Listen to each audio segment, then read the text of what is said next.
मैं डॉक्टर उषा रानी Sharma, associate professor Sanskrit विभाग, MSG college Bharatpur, Rajasthan. आज हम BA तृतीय वर्ष विषय संस्कृत प्रश्न पत्र प्रथम के पाठ्यक्रमानुसार कठोपनिषद प्रथम अध्याय प्रथम वल्ली का अध्ययन करेंगे। 5 मंत्र तक पूर्व में अध्ययन कर चुके हैं। आज छठा मंत्र। अनुपश्य यथा पूर्वे प्रतिपश्य यथा परे, सस्यमेव मर्त्यः पच्यते सस्यमेवा जायते। पुनः अन्वय। यथा पूर्वे अनुपश्य तथा अपरे प्रतिपश्य, मर्त्यः सस्यम एव पच्यते पुनः सस्यम एव आजायते। शब्दार्थ। यथा जिस प्रकार, पूर्वे पूर्वज या पितर, अनुपश्य अच्छी तरह देखो, तथा उसी प्रकार अपरे दूसरे व्यक्ति को प्रतिपश्य देखो। मर्त्यः मरणशील मनुष्य, सस्यम एव अनाज की भांति, पच्यते पकता है, आजायते उत्पन्न होता है। पुनः फिर। प्रसंग। यह मंत्र कठोपनिषद के प्रथम अध्याय की प्रथम वल्ली का है। नचिकेता के पिता ने आवेश में आकर अपने पुत्र से, मैं तुम्हें मृत्यु को देता हूँ, कह तो दिया, किंतु बाद में वह शोकाकुल हो गए। यह देखकर पश्चाताप करने वाले अपने पिता से नचिकेता दशरथ आदि पूर्वज राजाओं के दृष्टांत को ध्यान में रखते हुए यह कहते हैं कि आपको अपने कथन पर दृढ़ रहना चाहिए। आपने चाहे सोच विचार कर कहा हो या बिना सोचे समझे जो कुछ कह दिया, उसमें अब परिवर्तन नहीं करना चाहिए। इसी संदर्भ में बालक एक ध्रुव सत्य का भी उद्घाटन करता है कि मानव मर्त्य है, अतः उसे अपने आचरण पर विशेष ध्यान देना चाहिए। इन्हीं भावों को यहाँ प्रकट किया गया है। हिंदी अनुवाद। अपने पूर्व पुरुष जैसा आचरण करते रहे हैं, उसे देखिए। उसके बाद भी अन्य लोगों ने जैसा आचरण किया है, उसे भी देखिए। मनुष्य अनाज के पौधे की तरह पकता है और अनाज की ही भांति फिर उत्पन्न होता है। व्याख्या। नचिकेता अपने पिता से आग्रह करता है कि जिस प्रकार के व्यवहार की शैली अपने पितामह, प्रपितामह आदि पूर्वजों ने अपनाई थी और जिस प्रकार का आचरण वर्तमान कालीन दूसरे सज्जन करते हैं, उसी प्रकार का कार्य आपको भी करना है, अर्थात सत्य पर आश्रित रहना है। ऐसा विचार करके जो आपने मुझे मर्त्य को अर्पित करने के लिए कहा है, इससे पीछे नहीं हटना है। मानव मरणशील है।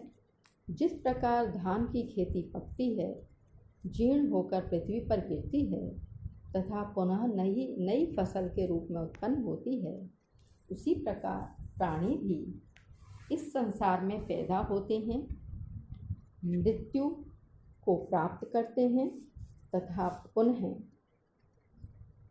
उनका जन्म होता है। सचमुच में मानव जरा और मरण के वश में है, अतः उसे मिथ्या नहीं बोलना चाहिए, अपितु सत्य की रक्षा करनी चाहिए।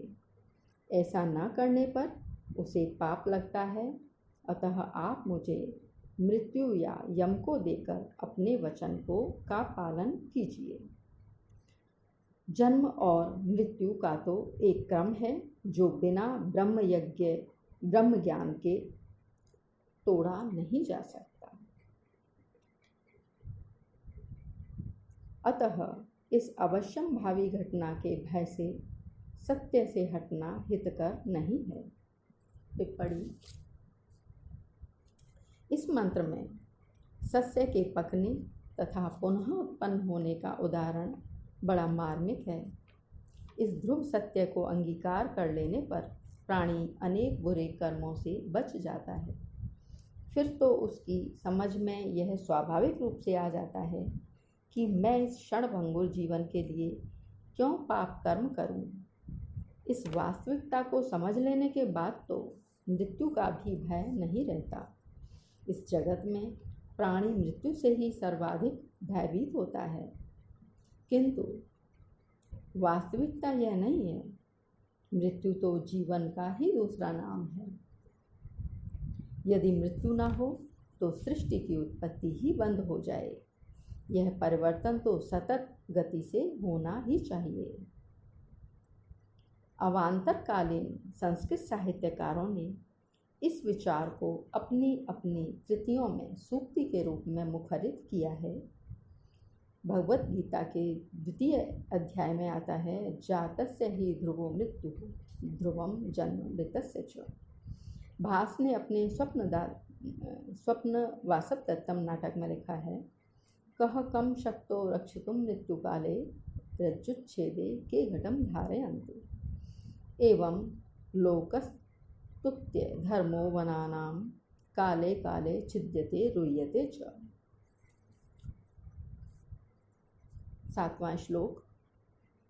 वैश्वानरः प्रविशत्यतिथि ब्राह्मणो गृहान् तस्येतां शान्तिं कुर्वन्ति हर वैवस्वतोदकम्।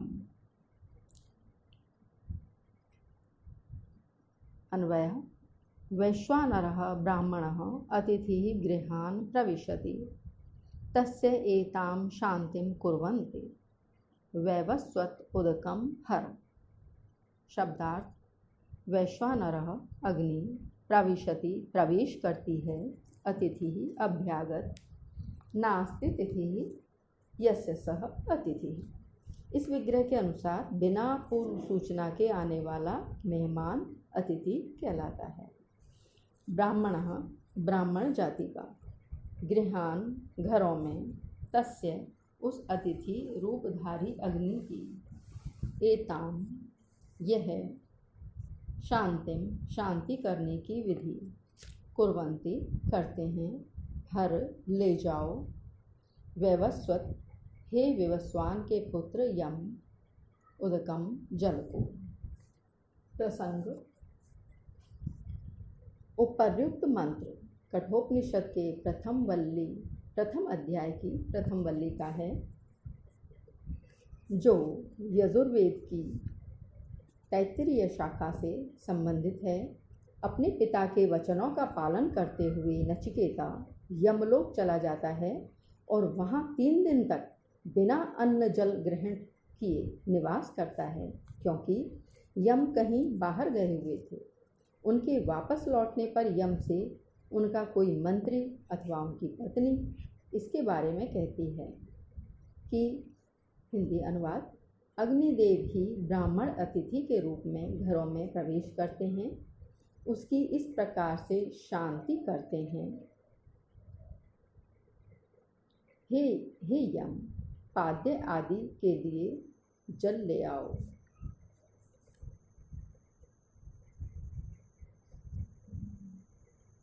हे यम, पाद्य आदि के लिए जल ले जाओ। हिंदी व्याख्या। इस पद्य में अतिथि का महत्व बताते हुए उसे अग्नि के तुल्य महत्वपूर्ण माना है। नचिकेता के यमलोक में पहुंचने के 3 दिन बाद यम का वहां आगमन होता है। तब तक यह ब्राह्मण पुत्र भी बिना अन्न जल ग्रहण किए हुए रहता है। यम के बाहर से आने पर उसे इस ब्राह्मण अतिथि के विषय में सूचना दी जा रही है कि वैश्वानर अग्नि ही ब्राह्मण जातीय आकस्मिक अभ्यागत होकर घरों में प्रवेश करती है। अग्नि का कार्य जलाने का होता है। यदि कोई अग्नि घर को जलाए तो उसके दाह को जिस प्रकार जल आदि से शमन किया जाता है, उसी प्रकार इस ब्राह्मण अतिथि को भी शांत करने की विधि का प्रयोग करना चाहिए। और वह विधि है उसके पाद्य आदि के लिए जल ले जाने की। कहने का तात्पर्य है कि आसन, मधुर वचन, भोजन आदि से अतिथि का स्वागत करना ही उसकी शांति है। अतः सर्वप्रथम यम को चाहिए कि वह इस विधि से अपने अभ्यागत का सम्मान करे और उसकी शांति करे। टिप्पणी। इस पद्य के उत्तरार्ध में वैवस्वत शब्द का संबोधन के एक वचन में प्रयोग हुआ है। इससे ध्वनि निकलती है कि कोई अन्य पुरुष उसे संबोधित करते हुए अतिथि रूपी अग्निदेव के महत्व को प्रतिपादित करते हुए नचिकेता का सम्मान करने के लिए कह रहा है। वैवस्वत यम का पर्यायवाची नाम है। विवस्वान सूर्य को कहते हैं। यम को सूर्य का पुत्र स्वीकारा गया है। इसी कारण यम को वैवस्वत भी कहा जाता है। विवस्वतः पत्यम पुमान वैवस्वतः।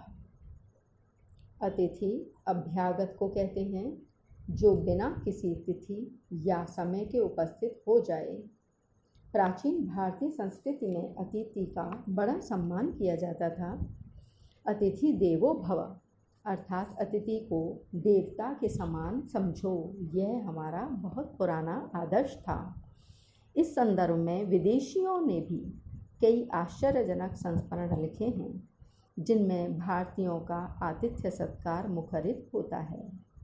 यहाँ अतिथि को अग्नि के समान महत्वपूर्ण माना गया है और यह भी कहा गया है कि उसे अग्नि के समान ही घर में शांति प्रदान की जानी चाहिए।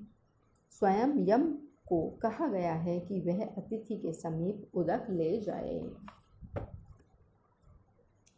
आज का गृह कार्य है